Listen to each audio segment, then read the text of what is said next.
learned teachers, and my dear, brilliant, shining, intelligent students of Jawaharlal Nehru Vidyalaya Mirzapur. Very good morning to all of you.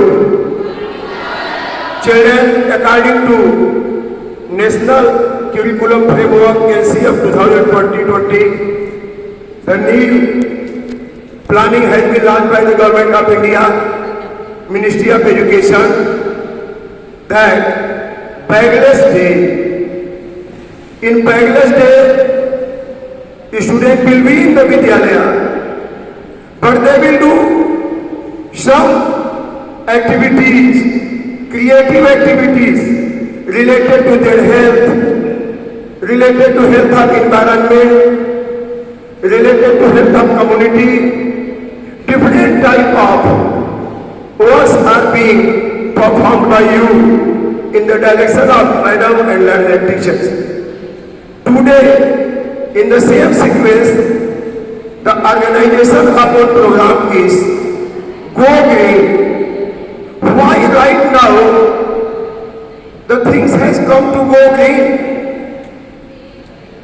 बच्चों, प्रकृति ने हमें इस धरती पर तमाम सारे पेड़ पौधे वनस्पतियां जीव जंतु दिए हैं, उसमें से मानव सबसे सुप्रीम है। मानव क्यों सुप्रीम है? क्योंकि इसके पास वेल डेवलप्ड ब्रेन है, दिमाग है, यह सोच सकता है। भोजन तो सब करते हैं, सोते सब हैं, चलते सब हैं, लेकिन दिमाग मानव का सबसे ज्यादा तेज है। इसलिए वो अपने अलावा जीव जगत के बारे में, पर्यावरण के बारे में, परिस्थितियों के बारे में, समस्याओं के बारे में, उनके सॉल्यूशन के बारे में सोचता है। एक चीज मैं और बता दूं, बायोलॉजिकली जिस समय प्रकृति इस धरती पे जीवों का निर्माण कर रही थी, मानव सबसे बाद में आया। जैसे आप कोई कॉपी पे डायग्राम बनाते हैं तो सबसे पहले बनाएंगे, मानो कोण ही बनाना हो तो सबसे पहले बनाएंगे, थोड़ा खराब बनेगा, फिर उससे अच्छा, फिर उससे अच्छा, और बाद में जो बनेगा सबसे अच्छा होगा। तो प्रकृति पर मानव, अर्थ प्लानेट पे मानव प्रकृति का सबसे बढ़िया क्रिएशन है। तो मानव को ज्यादा जिम्मेदारी भी मिली है कि इस प्रकृति में, इस पर्यावरण में कुछ गड़बड़ हो रहा है तो उसको ठीक करें। शुरुआत के समय में, एशियन टाइम में, पूरी धरती पे वनस्पतियां बहुत ज्यादा थी। जैसे मानव का विकास हुआ, जंगलों से निकला, नदियों और समुद्र के किनारे सभ्यताएं डेवलप हुई, वहां आके खेती किसानी करने लगा।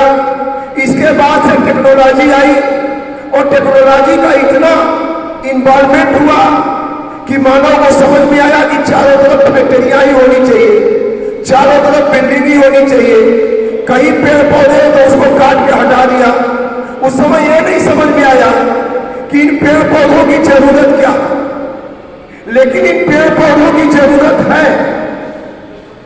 जरूरत यह है कि ये पेड़ पौधे, ये वनस्पतियां जमीन से जल मिनरल्स को लेकर के सूर्य की लाइट के उपस्थित में वातावरण से कार्बन डाइऑक्साइड को लेकर भोजन बनाते हैं और ऑक्सीजन देते हैं। हम लोग श्वसन की प्रक्रिया में वही ऑक्सीजन लेते हैं और फिर कार्बन डाइऑक्साइड निकालते हैं, और कार्बन डाइऑक्साइड पेड़ पौधे फोटोसिंथेसिस की प्रक्रिया में लेकर फिर भोजन बनाते हैं और हमें ऑक्सीजन देते हैं। इसका मतलब कि जिस टॉक्सिक गैस को हम एक सेकेंड के लिए भी नहीं रख सकते, हम CO2 को बाहर निकालते हैं और पेड़ पौधे लेकर के CO2 को लेकर के ग्लूकोज बनाते हैं और हमें ऑक्सीजन देते हैं। इसका मतलब मानव को यह बात समझ में आ गई कि पौधों का होना बहुत जरूरी है। इसके बावजूद भी कहीं रोड बनाने के लिए, कहीं फैक्ट्री लगाने के लिए, कहीं बिल्डिंग लगाने के लिए तमाम सारे पेड़ पौधों को काटा जा रहा है। एक तो इस धरती पे जो CO2 को लेकर ऑक्सीजन देने वाली वनस्पतियां कम हो रही है, उनकी जगह पे फैक्ट्रियां लग रही है जो कोयला, पेट्रोल, डीजल का कंजम्पशन करके कार्बन डाइऑक्साइड एमिट कर रही है।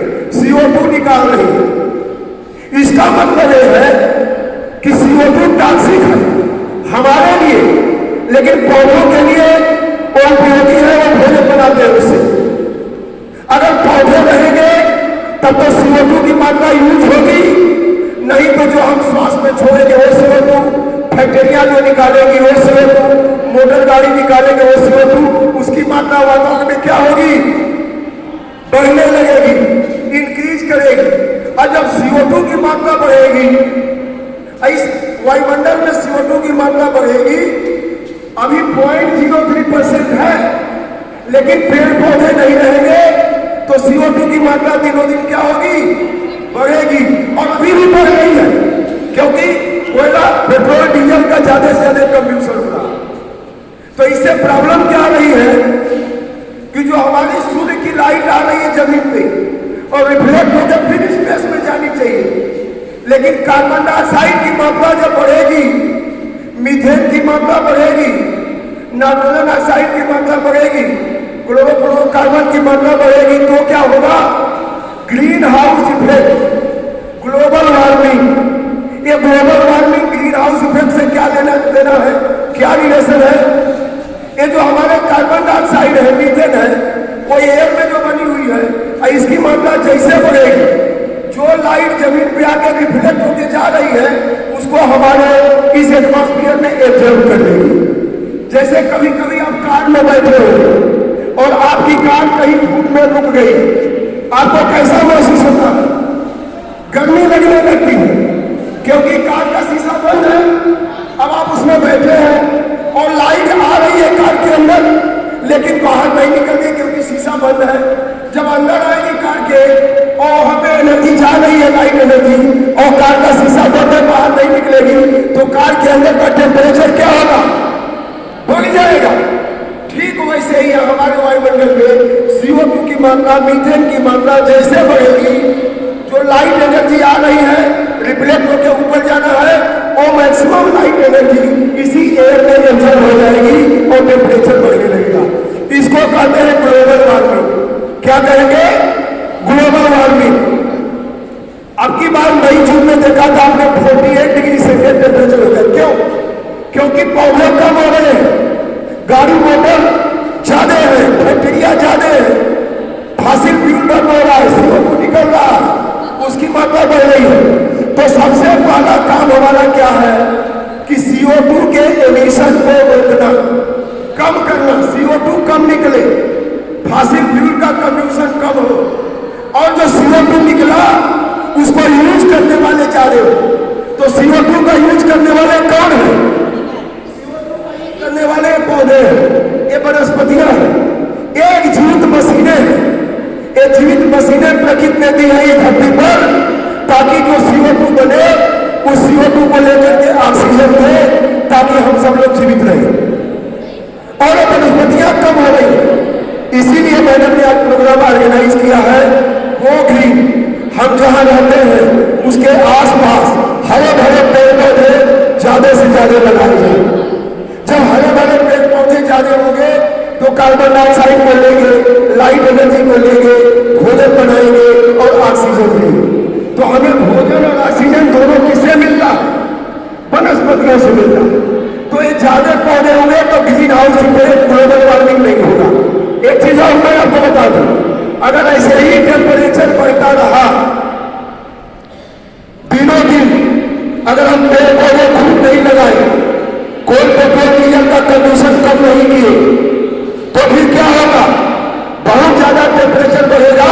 तो हमारे जो ग्लेशियर्स हैं, ये सिस्टमेटिक पढ़ाती होगी, बर्फ की चट्टानें, बर्फ की पहाड़ियां, टेम्परेचर राइज होगा तो बर्फ की पहाड़ियां पिघलेगी, और जब वो पिघलेगी तो उनका पानी नदियों में आएगा, और नदियों का पानी कहां जाएगा?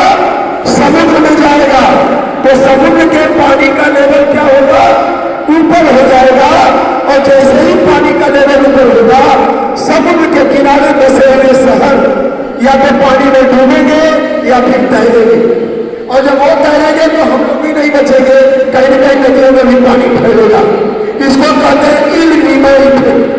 सबसे भयंकर खतरनाक इफेक्ट होने वाला है अगर कार्बन डाइऑक्साइड टकसाल नहीं हुई तो, अगर ग्लोबल वार्मिंग नहीं हुई तो। और इसका एकमात्र समाधान है ज्यादा से ज्यादा पौधों को लगाना, ज्यादा से ज्यादा हरियाली बनाना।